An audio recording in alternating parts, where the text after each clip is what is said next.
से अनेक अमृत निकले। अलग अलग राज्यों से लोग आकर पवित्र त्रिवेणी का हिस्सा बने। बोलने वाले लोग संगम तट पर हर हर गंगे का उद्घोष करते हैं तो एक भारत श्रेष्ठ भारत की झलक दिखती है। अध्यक्ष जी, महाकुंभ से हमें अनेक प्रेरणाएं भी मिली हैं। हमारे देश में इतनी सारी छोटी बड़ी नदियां हैं। कई नदियां ऐसी हैं जिन पर संकट भी आ रहा है।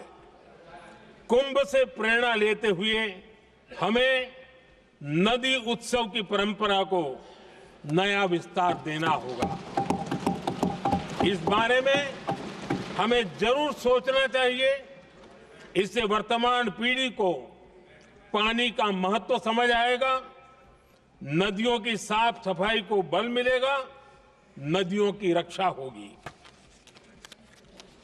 अध्यक्ष जी, मुझे विश्वास है कि महाकुंभ से निकला अमृत हमारे संकल्पों की सिद्धि का बहुत ही मजबूत माध्यम बनेगा। मैं एक बार फिर महाकुंभ के आयोजन से जुड़े प्रत्येक व्यक्ति की सराहना करता हूं। देश के सभी श्रद्धालुओं को नमन करता हूं। सदन की तरफ से अपनी शुभकामनाएं देता हूं। अध्यक्ष जी, महाकुंभ से अनेक अमृत निकले हैं।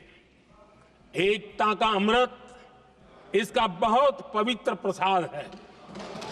महाकुंभ ऐसा आयोजन रहा जिसमें देश के हर क्षेत्र से, हर एक कोने से आए लोग एक हो गए।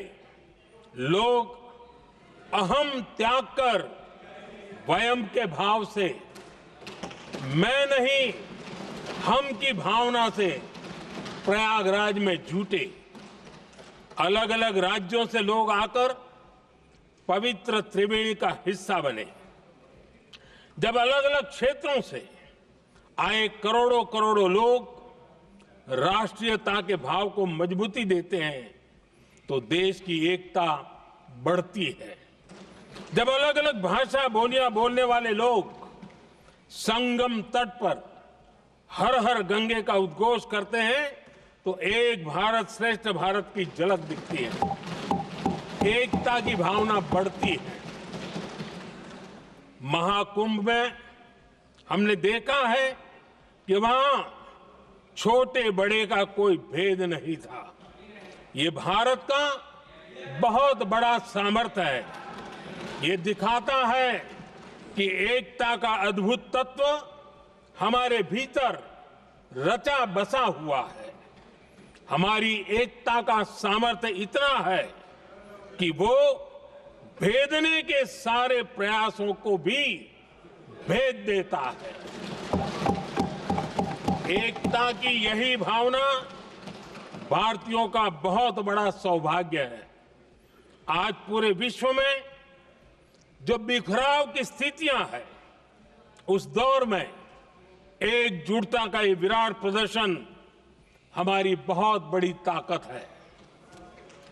अनेकता में एकता भारत की विशेषता है। ये हम हमेशा कहते आए हैं, ये हमने हमेशा महसूस किया है और इसी के विराट रूप का अनुभव हमने प्रयागराज महाकुंभ में किया है। हमारा दायित्व है कि अनेकता में एकता की इसी विशेषता को हम निरंतर समृद्ध करते रहें।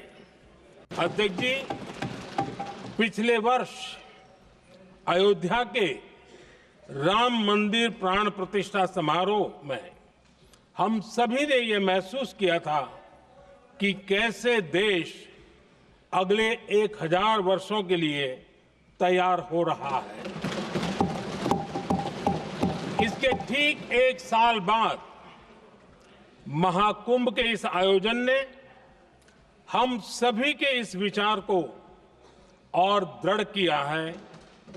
देश की ये सामूहिक चेतना देश का सामर्थ्य बताती है। किसी भी राष्ट्र के जीवन में, मानव जीवन के इतिहास में भी अनेक ऐसे मोड़ आते हैं जो सदियों के लिए, आने वाली पीढ़ियों के लिए उदाहरण बन जाते हैं। हमारे देश के इतिहास में भी ऐसे पल आए हैं जिन्होंने देश को नई दिशा दी, देश को झकझोर कर जागृत कर दिया। जैसे भक्ति आंदोलन के कालखंड में हमने देखा कैसे देश के कोने कोने में आध्यात्मिक चेतना उभरी। स्वामी विवेकानंद जी ने शिकागो में एक सदी पहले जो भाषण दिया, वो भारत की आध्यात्मिक चेतना का जयघोष था। उसने भारतीयों के आत्मसम्मान को जगा दिया था। हमारी आजादी के आंदोलन में भी अनेक ऐसे पड़ाव आए हैं। 1857 का स्वातंत्र संग्राम हो, वीर भगत सिंह की शहादत का समय हो, नेताजी सुभाष बाबू का दिल्ली चलो का जयघोष हो, गांधी जी का दांडी मार्च हो, ऐसे ही पड़ावों से प्रेरणा पाकर भारत ने आजादी हासिल की। मैं प्रयागराज महाकुंभ को भी ऐसे ही एक अहम पड़ाव के रूप में देखता हूं, जिसमें जागरूक होते हुए देश का प्रतिबिंब नजर आता है। अध्यक्ष जी, हमने करीब 1.5 महीने तक भारत में महाकुंभ का उत्साह देखा, उमंग को अनुभव किया। कैसे सुविधा असुविधा की चिंता से ऊपर उठते हुए कोटि कोटि श्रद्धालु श्रद्धा भाव से जुटे, ये हमारी बहुत बड़ी ताकत है। लेकिन ये उमंग, ये उत्साह सिर्फ यहीं तक सीमित नहीं था। बीते हफ्ते मैं मॉरिशस में था। मैं त्रिवेणी से, प्रयागराज से महाकुंभ के समय का पावन जल लेकर गया था। जब उस पवित्र जल को मॉरिशस के गंगा तालाब में अर्पित किया गया, तो वहां जो श्रद्धा का, आस्था का, उत्सव का माहौल था, वो देखते ही बनता था। ये दिखाता है कि आज हमारी परंपरा, हमारी संस्कृति, हमारे संस्कारों को आत्मसात करने की, उन्हें सेलिब्रेट करने की भावना कितनी प्रबल हो रही है। अध्यक्ष जी, मैं ये भी देख रहा हूं कि पीढ़ी दर पीढ़ी हमारे संस्कारों के आगे बढ़ने का जो क्रम है, वो भी कितनी सहजता से आगे बढ़ रहा है। आप देखिए, जो हमारी मॉडर्न युवा पीढ़ी है, ये कितने श्रद्धा भाव से महाकुंभ से जुड़े रहे, दूसरे उत्सवों से जुड़े रहे हैं। आज भारत का युवा अपनी परंपरा, अपनी आस्था, अपनी श्रद्धा को गर्व के साथ अपना रहा है। अध्यक्ष जी, जब एक समाज की भावनाओं में अपनी विरासत पर गर्व का भाव बढ़ता है, तो हम ऐसी ही भव्य प्रेरक तस्वीरें देखते हैं जो हमने महाकुंभ के दौरान देखी। इससे आपसी भाईचारा बढ़ता है और ये आत्मविश्वास बढ़ता है कि एक देश के रूप में हम बड़े लक्ष्यों को प्राप्त कर सकते हैं। अपनी परंपराओं से, अपनी आस्था से, अपनी विरासत से जुड़ने की ये भावना आज के भारत की बहुत बड़ी पूंजी है। माननीय अध्यक्ष जी, मैं प्रयागराज में हुए महाकुंभ पर वक्तव्य देने के लिए उपस्थित हुआ हूं।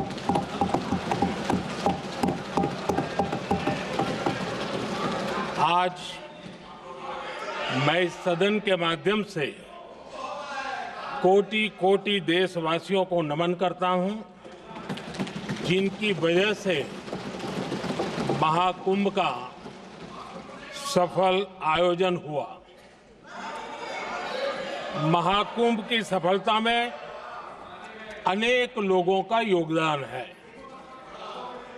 मैं सरकार के, समाज के सभी कर्मयोगियों का अभिनंदन करता हूं। मैं देश भर के श्रद्धालुओं को, यूपी की जनता, विशेष तौर पर प्रयागराज की जनता का धन्यवाद करता हूं। अध्यक्ष जी, हम सब जानते हैं गंगा जी को धरती पर लाने के लिए एक भगीरथ प्रयास लगा था। वैसा ही महाप्रयास इस महाकुंभ के भव्य आयोजन में भी हमने देखा है। मैंने लाल किले से सबका प्रयास के महत्व पर जोर दिया था। पूरे विश्व ने महाकुंभ के रूप में भारत के विराट स्वरूप के दर्शन किए। सबका प्रयास का यही साक्षात स्वरूप है। ये जनता जनार्दन के संकल्पों के लिए, जनता जनार्दन की श्रद्धा से प्रेरित महाकुंभ था। आदरणीय अध्यक्ष जी, महाकुंभ में हमने हमारी राष्ट्रीय चेतना के जागरण के विराट दर्शन किए हैं। ये जो राष्ट्रीय चेतना है, ये जो राष्ट्र को नए संकल्पों की तरफ ले जाती है, ये नए संकल्पों की सिद्धि के लिए प्रेरित करती है। महाकुंभ ने उन शंकाओं आशंकाओं को भी उचित जवाब दिया है जो हमारे सामर्थ्य को लेकर कुछ लोगों के मन में रहती है। सब्सक्राइब करें साम टीवी, क्योंकि हम आ गए हैं अब आपके बीच। दिखाएंगे सत्ता के वादों और अपराधियों के एक एक कारनामे की हकीकत। और हाँ, अगर आपके पास भी हो कोई ऐसी खबर तो कमेंट करके हमें बताएं, क्योंकि बिना डर और दबाव के हम दिखाते हैं हर एक खबर डंके की चोट पर।